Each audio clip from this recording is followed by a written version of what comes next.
क्या आपका बच्चा पहले पूरी रात सो रहा था और अब वो दोबारा से जागना शुरू हो गया है, यानी वो स्लीप रिग्रेशन में जा चुका है? इस वीडियो में आपको मैं 7 टिप्स ऐसी बताऊंगी कि जिसकी मदद से आप अपने बच्चे का स्लीप साइकिल बहुत हद तक बेहतर बनवा सकते हैं। तो चलते हैं वीडियो की तरफ। टिप नंबर 1, डीप स्लीप और लाइट स्लीप में डिफरेंस पता होना चाहिए। डीप स्लीप क्या होती है? जिसमें बच्चा गहरी सांस ले रहा होता है, कोई मूवमेंट नहीं शो कर रहा होता। और लाइट स्लीप वो होती है जिसमें बच्चा मूव कर रहा होता है, स्टार्टल रिफ्लेक्स शो कर रहा होता है।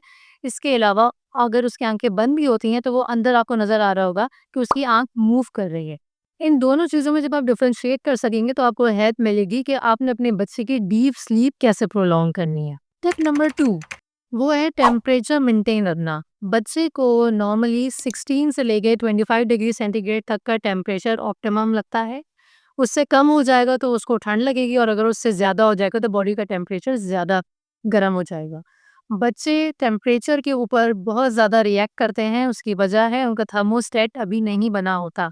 बॉडी में थर्मोस्टेट यानी टेम्परेचर डिफरेंस के मुताबिक अपनी बॉडी को निढाल लेने वाली सलाहियत ना होने की वजह से बच्चे टेम्परेचर चेंजेस के अंदर बहुत ज़्यादा रिएक्ट करते हैं। Tip number 3, dark room. कमरे में अंधेरा होना बहुत ज़्यादा ज़रूरी है। अंधेरा अंधेरा इतना होना चाहिए कि आप किताब ना पढ़ सकें। अंधेरे की ज़रूरत क्यों है? अगर आपके कमरे में अंधेरा नहीं होगा तो बच्चा कमरे में जिस एक पॉइंट को देखता रहता है बार-बार, फॉर सपोज़ लाइट है, कोई सर्कुलर ऑब्जेक्ट है या कोई शाइनी चीज़ है, तो जब वो सो के एक्सीडेंटली अगर उठ भी गया तो वो बार-बार उसी ऑब्जेक्ट को देखेगा और वो देखता रहेगा क्योंकि उसको नहीं पता कि ये उसका स्लीप टाइम है। अगर वो उठेगा और देखेगा कि रात अंधेरा हो रहा है कमरे में, तो वो दोबारा से सो जाएगा, आसानी से सो सकेगा। टिप नंबर 4 है, कमरे में खामोशी होनी चाहिए। अब यहाँ पर एक बहुत बड़ी मिथ है कि बच्चे वो अच्छे होते हैं जो शोर में भी सो जाएँ। अब आप मुझे ये बताइए, क्या आप शोर में सो सकते हैं? कोई भी शोर में नहीं सो सकता। तो बच्चे तो वैसे ही हाईली सेंसिटिव होते हैं नॉइज़ के मामले में, तो आपने तो ऑलरेडी नॉइज़ बहुत ज़्यादा कम रखनी है। अब यहाँ पर ये बिल्कुल इम्प्रैक्टिकल सी बात हो जाएगी कि कमरे में किस तरीके से खामोशी रखी जाए, तो इसका एक हल मौजूद है, वो है white noise. White noise basically एक ऐसी आवाज़ है कि जो मदर की यूट्राइन आर्टरी को मिमिक करती है, उसकी नकल करती है। जब बच्चा मदर की वूम्ब में होता है तो यूट्राइन आर्टरी की आवाज़ जो एक वॉटरफॉल जैसी होती है, वो बच्चा बार-बार सुनता रहता है, जिसकी वज़ह से उसको नींद आती है। उसे मालूम होता है कि ये वही आवाज़ है। साइंस ने बहुत एडवांसमेंट कर लिया, व्हाइट नॉइज़ मिमिक करके उसको एक सॉन्ग की फॉर्म में बना दिया है, जो कि एक वॉटरफॉल या पानी गिरने की आवाज़ से मिमिक करता है या बारिश की आवाज़ से मिमिक करती है वो चीज़। आप व्हाइट नॉइज़ लगा के रखिए, एक फ़ासले पे रखिए। बच्चे के कान के करीब या बेड पे नहीं रखना है, आपने दूर रखना है, क्योंकि वो परमानेंटली ईयर डैमेज भी करा सकता है। ये एक बहुत करामत चीज़ है जो कि मैं खुद फ़ॉलो करती हूँ। कंसिस्टेंटली एक ही आवाज़ जब चलती रहती है तो बच्चे को कमरे में मौजूद दूसरी आवाज़ नहीं आती, जिसकी वजह से वो कांस्टेंट एक साउंड की वजह से सोता रह जाता है।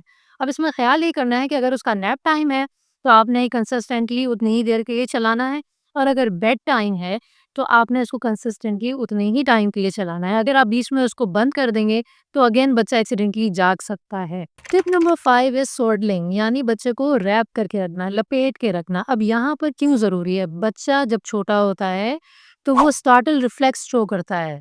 ये न्यूबॉर्न बच्चों का एक रिफ्लेक्स मैकेनिज्म है जो कि fight and flight response generate करता है। इसको बचाने के लिए आपने बच्चे को रैप करके रखना है, यानी उसके बाजू स्ट्रेट करके बांध के रखने हैं। ज़्यादा टाइटली नहीं बांधना, बस इतना बांधे कि वो सिक्योर फील करे। टिप नंबर 6, टीवी या इलेक्ट्रॉनिक डिवाइसेस बंद होनी चाहिए। इसमें आपका मोबाइल, टैबलेट, हर चीज़ शामिल है। जितनी ज़्यादा नॉइज़ी एरिया होगा, बच्चा उतनी देर लगाएगा सोने में। Tip number 7 and last tip, over tired नहीं करना है बच्चों को। ओवर टायर्ड क्या होता है? एक होता है थका हुआ बच्चा, जिसे कहते हैं टायर्ड। एक होता है ओवर टायर्ड बच्चा जो अपनी लिमिट क्रॉस कर चुका है। ऐसा क्यों होता है? बच्चे की होती है वेक विंडोज़, जितना टाइम पीरियड उसने अपनी एज के अकॉर्डिंग जाग के रखना है। यहाँ पर मैं चार्ट लगा रही हूँ, आपको इससे पता लग जाएगा कि आपके बच्चे की एज के अकॉर्डिंग वेक विंडो पीरियड एक बच्चे का कितना होना चाहिए। अगर तो आपने वो पीरियड गुजार दिया, बच्चा खेल रहा है, खेलता चला गया, आपने उसको सुलाने के लिए नहीं लिटाया, तो बच्चा खेल-खेल के बहुत थक जाता है और अब वो ओवर टायर्ड के लेवल पे जा चुका होता है। अगर बच्चा ज़रूरत से ज़्यादा थक गया, ऐसे केस में उसकी बॉडी कॉर्टिसोल को रिलीज़ करती है। Cortisol basically fight and flight response चला देती है और जिसकी वजह से आपका बच्चा प्रेशराइज़ हो जाता है रोने के लिए। अब वो सिर्फ़ रोता ही रहता है और सोता नहीं है। इस चीज़ से बचने के लिए आपने अपने बच्चे की एज अप्रोप्रिएट वेक विंडो का मालूम होना बहुत ज़्यादा ज़रूरी है, ताकि उस हिसाब से अपने बच्चों को दोबारा से नैप टाइम या बेड टाइम रूटीन पर ले आए। ऐसे करने में बच्चा ओवर टायर्ड नहीं होगा और वो जल्दी सो सकेगा। ये तमाम टिप उन बच्चों के लिए हैं जो अभी 6 वीक से छोटे हैं और उन बच्चों के लिए भी हैं जो अभी 6 वीक से बड़े यानी 1 ईयर तक के लिए भी हैं। अब यहाँ पर बात आ जाती है कि सर्कैडियन रिदम 6 वीक से छोटे बच्चों का डेवलप नहीं हुआ होता। उसकी वजह ये होती है कि हर माइलस्टोन की तरह ये माइलस्टोन भी बच्चे का ग्रेजुअली डेवलप होगा। सर्कैडियन रिदम बेसिकली होता क्या है, ये दिन और रात में डिफरेंशिएट करने का एक मैकेनिज्म है। छोटे बच्चा अभी नहीं जानता कि दिन क्या है, रात क्या है, मुझे सोना कब है और मुझे जागना कब है। ये चीज़ ग्रेजुअली डेवलप होगी। तो इस चीज़ के डेवलप ना होने की वजह से बच्चे का सोने का और जागने का रूटीन सेट नहीं होता। और अगर आप ये जानना चाहते हैं कि प्री बेड टाइम रूटीन किस तरीके से बच्चे का डेवलप करना है, तो मेरी इस वीडियो को ज़रूर देखिएगा। आपको बहुत ज़्यादा इससे इन्फॉर्मेशन मिलेगी। उम्मीद करती हूँ आपको वीडियो पसंद आई होगी। मिलते हैं इंशाल्लाह नेक्स्ट वीडियो में। शुक्रिया।